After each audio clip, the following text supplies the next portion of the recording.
licensed professional counselor and a master addiction counselor at Tender Touch Counseling Center in McDonough, Georgia. So today I want to talk about unhealthy coping skills versus healthy coping skills. So let's dive in. So let's start with what is coping. One definition looks at coping as coping referring to cognitive behavioral strategies that people use to deal with stressful situations or difficult demands, whether they are internal or external. So stated simply, coping is just how you deal with stuff, how you deal with life, how you deal with uncomfortable circumstances, uncomfortable emotions. It's just what it is that you do to cope with life in whatever way. So from my standpoint, I look at coping as a very innate desire for all humans to figure out some way to deal with life. Whatever the circumstances is, you're going to figure out or find some way to deal with it. And when you do that, it's going to be based on your own experiences. It's going to be based on basically just what you know to do. So when I talk to people, I often work with individuals who have a level of guilt or shame related to however they coped with whatever situation they were dealing with. And of course, when you look back, you may just have some regret, right? But what I tell people often is you have to be understanding of yourself and what you were dealing with at that time.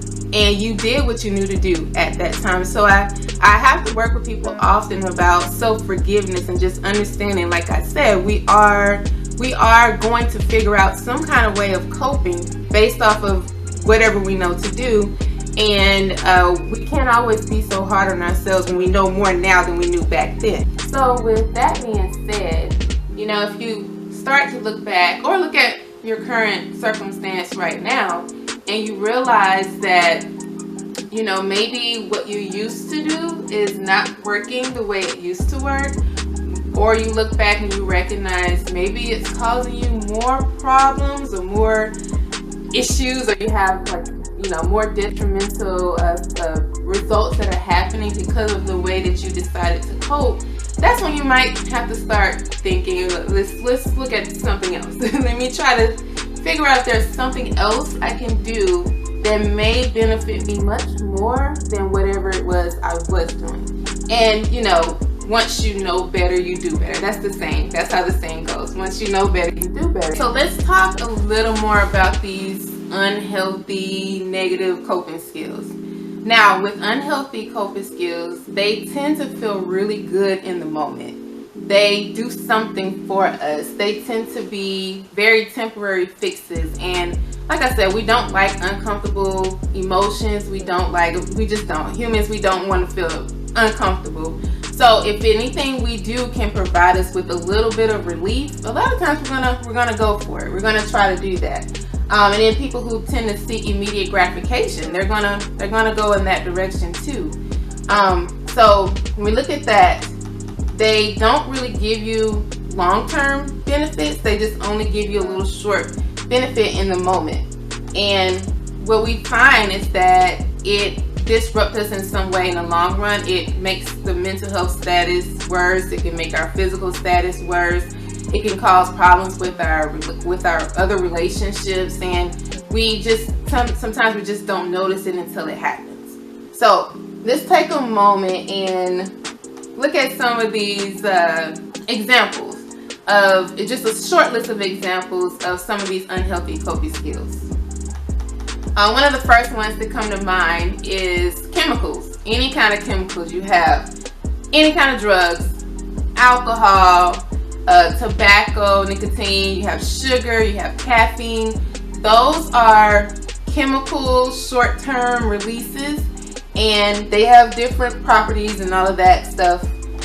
But typically those chemicals provide some sort of a dopamine spike within our brains. Then dopamine is that like pleasure hormone, so it gives us a little bit of a boost for whatever in certain ways where we're using that as a way to to feel good in the moment. It can also be what we use to numb our emotions. It gives us a good escape. When I say good, I mean just the temporary feeling of escape, where we feel good or we don't have to deal with that uncomfortable emotion. So different chemicals like that are going to do that, and not to mention even societal acceptance of a lot of these substances, where we don't look at it as a negative thing often.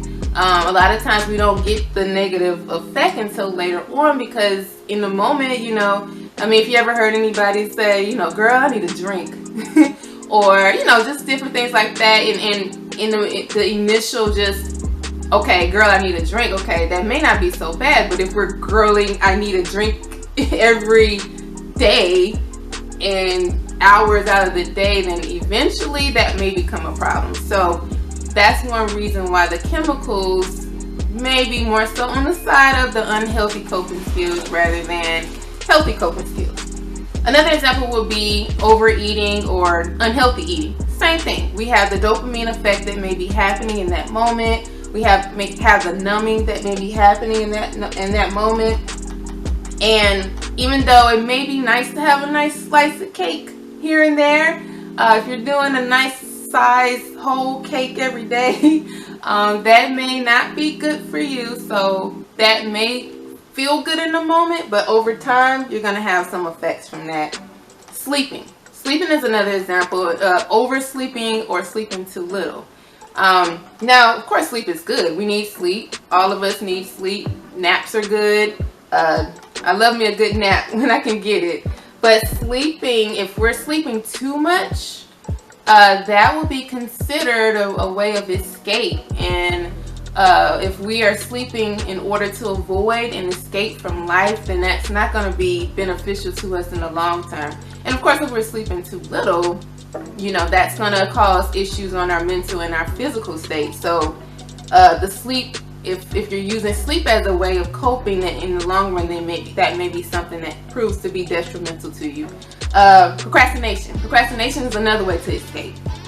So if you're procrastinating, you're avoiding something. And another thing that so what procrastination will probably do is it may make you avoid and escape your responsibilities. And when you're doing that, it can also, if for people who have anxiety, when you avoid situations that cause anxiety, it's actually making your anxiety build. So that wouldn't be healthy for you in the long run. Isolating and social withdrawal. Now let me describe the difference between isolating and me time. Because when this comes up, oftentimes clients would say things like, well, I want to be alone. I don't like people. I don't feel like dealing with people. Okay, well, let's talk about that a little bit more. If you are using your me time as a way where you're re-energizing yourself, you're doing healthy coping skills, things you like to do, you're learning, you're growing, or you know, you're just doing something productive, healthy, that will actually be a good thing. If you're isolating, however, typically what people will do is they'll sort of brew in their negative emotions. So if they're angry or they're depressed, a lot of times they're sitting in a spot where they're alone. They can't bounce those thoughts and ideas off of other people, and they're just kind of letting those negative thoughts grow and grow and grow, which in the long run will not be beneficial for those individuals. So isolating, social withdrawal, that probably is not the healthiest of coping skills. Anger and aggression. Anger and aggression is very comfortable for a lot of us in certain ways. So anger and aggression, anger itself is not a problem. If you get angry, we all get angry sometimes. The anger in itself is not negative, it's not bad, it's not a problem. It's when the negative behaviors out of anger comes that becomes a problem. So if you're showing a lot of aggression, it's probably going to affect your relationships, whether it be with your family, your friends. It can affect work. It can make people, I don't know, scared of you. And who wants to be friends with someone who they're scared of? So that in the long run will probably have some negative effects on you. Those are just a few examples of negative or unhealthy coping skills. And if you look at that list, all of us will probably be able to say we did one of those things in some way, shape, or form at a certain point in our life where we felt it worked for whatever reason. It gave us a little bit of relief. But what we also realize is if those behaviors continue, you probably can also recognize that you had some negative effects from that as well. So once you realize that whatever you're doing or whatever you have done in the past was unhealthy for you, then you can begin to replace it with something else, which will be more of the healthier coping skills or the healthier forms of coping. Now healthy coping, it may or may not provide instant gratification like some of the unhealthy coping strategies may do. But in the long run, it will yield healthier, just a whole healthier you in certain ways. Some of the other benefits is that it increases your resilience and it helps you to be more comfortable with stress and other uncomfortable emotions or situations, and it helps you just to be able to deal with life as life comes, as things happen, as life comes your way. You're just more resilient and able to handle it a lot better once you have a grasp on how to manage your emotions and how to manage and how to cope through your day-to-day things that may be happening. Now let's talk about some examples of healthy coping strategies. You have intentionally taking care of your body, and that could be through exercise or through healthy eating. So when we exercise, it improves our mood and our physical health, of course. It also gives benefits to the brain as well. It releases hormones that aid in providing an environment of growth of brain cells, and it promotes brain plasticity, and it increases those happy hormones in your brain. And healthy eating, I mean, it makes you feel so good. It makes you feel like you're doing something good for yourself. So it gives you, it almost increases your self-esteem in a lot of ways because you are paying attention to what your body needs. Talking to a positive person, someone who you trust, someone in your social support group, that can definitely yield a lot of benefits. I mean, it just feels good when someone's around that can support you and that you know supports you. Journaling is a good example. It helps you kind of process the internal dialogue, and not to mention when you look back, you get to see your own personal growth. Listening to music, I always tell people is, pay attention to what you're allowing into your ears. Music is just great, and if you find something good, uplifting, positive to listen to, that would be so beneficial for your health, for your mental health. Prayer is also an example of a positive coping strategy, or anything that may help you spiritually. It helps you to recognize that you're not alone, and recognize that there's something greater than you, which helps us a lot of times. We're in that little bubble of feeling bad or feeling down at ourselves. We can also practice relaxation techniques, slow, deep breathing, or meditation. Those are good examples of relaxation techniques. And also seeking professional help. Seeking professional help is awesome. I always tell people you get to have a one-sided relationship. We get to talk about yourself like the whole time. So why not do it? You won't be able to ever have that with anybody other than somebody who's a professional, a mental health professional. So you're able to really understand what's going on with you and get help outside of people who may be a little more biased or subjective of you and your circumstances. So the easiest way to determine if it is healthy or unhealthy is to think ahead. Play the tape through, decide whether this is something that will help you in the long run, or are you just seeking immediate, instant gratification just for that moment. It may feel good, but does it benefit you in the long run, or just give you a small window of temporary relief, just a small window of time? And I mean, will it cause you immediate or long-term negative effects? If so, it'll be good to try to decide, well, what else can I do that's more healthy?